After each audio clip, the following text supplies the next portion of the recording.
अंतर्राष्ट्रीय पर्वत दिवस के अवसर पर जीबी पंत हिमालयी पर्यावरण विकास संस्थान के अंतर्गत संचालित राष्ट्रीय हिमालयी अध्ययन मिशन परियोजना अल्मोड़ा के नंदा देवी परिसर में पहाड़ी उत्पादों की प्रदर्शनी का आयोजन किया गया, जिसमें उच्च हिमालयी क्षेत्रों की जड़ी बूटी, मसाले समेत विभिन्न पहाड़ी उत्पादों के स्टॉल लगाए गए, जिसका उद्देश्य पर्वतीय क्षेत्रों के उत्पादों को बढ़ावा देने के साथ ही पर्यटन को बढ़ावा देना और लुप्त हो रही जड़ी बूटियों को संरक्षण देना है।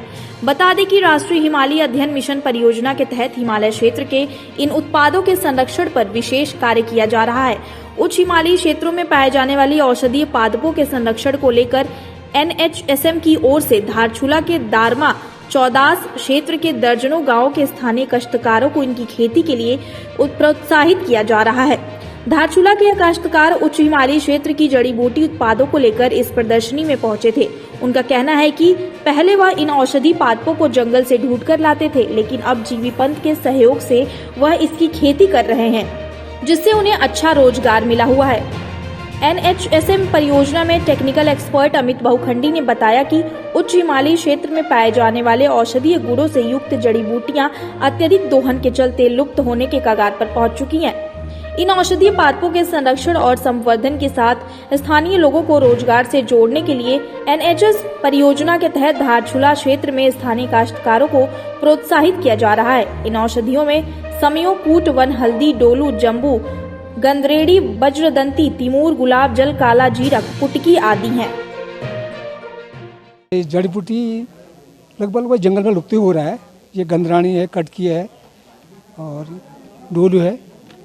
तो इन चीज़ों का एकदम से खोते खोते लगभग खत्म होने को कगार में है। तो इसलिए हम इसका उत्पादन खेत में बोके कर रहे हैं।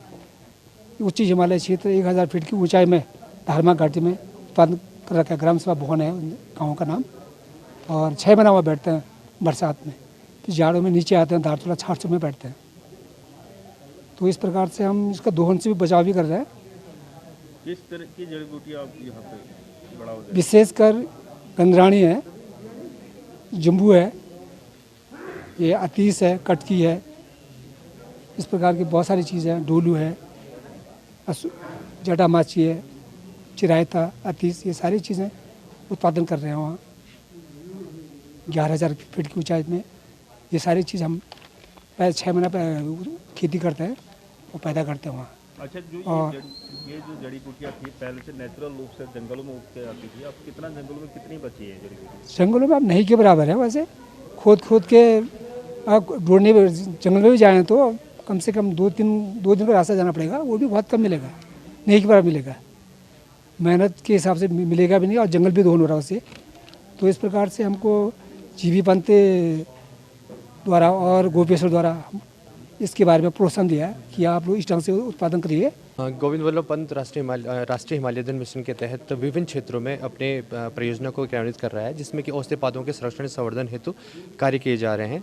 इस समय वर्तमान में हमारा जो राष्ट्रीय हिमालय अध्ययन मिशन है उसके तहत 14 घाटी जो पिथौरागढ़ डिस्ट्रिक्ट के धारचूला ब्लॉक में है, वहाँ पर जो विभिन्न 11 गाँव हैं, जिसमें नियांग, पस्ती, सौसा, नारायणाश्रम आदि गाँव हैं, वहाँ के लगभग 100 से अधिक जो काश्तकार है, जो वहाँ पे किसान हैं, कृषक हैं, वो विभिन्न जड़ी बूटियाँ जो कि लुप्त हो रही हैं, जैसे कि कूट है, कुटकी है, सम्यो है और वन हल्दी है, तेजपात है, इन सब के संरक्षण संवर्धन हेतु कार्य कर रहे हैं। जिसके तहत परियोजना के तहत वहाँ पर जो जितने भी काश्तकार हैं उनको तकनीकी सहायता दी जाती है। उनको प्लांटिंग मटेरियल, चाहे आपको बीज देना हो, चाहे उनके पौध वितरण करना हो, सब निःशुल्क प्रदान किया जाता है और समय समय पर उनको वहाँ पर ट्रेनिंग दी जाती है।